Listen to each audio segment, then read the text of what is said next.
নমস্কার বন্ধুরা, আজকে আমি বানিয়ে নিয়েছি পালং পনির। এটা নিরামিষভাবে আজকে বানাইনি, আজকে পেঁয়াজ এবং রসুন দিয়ে আজকে বানিয়েছি।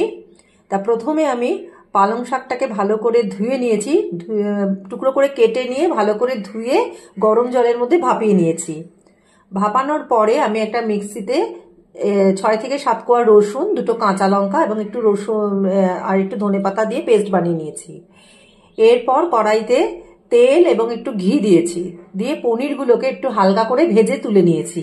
ওই তেলের মধ্যেই সাজিরে এবং শুকনো লঙ্কা ফোড়ন দিয়ে একটা মিডিয়াম সাইজের পেঁয়াজ কুচি করে কেটে নিয়ে তাকে আমি অল্প করে ফ্রাই করে নিয়েছি। বেশি ফ্রাই করিনি, জাস্ট অল্প করে একটু ব্রাউন হয়ে যাওয়ার পরে আমি ওই পেস্টটা দিয়ে দিয়েছি।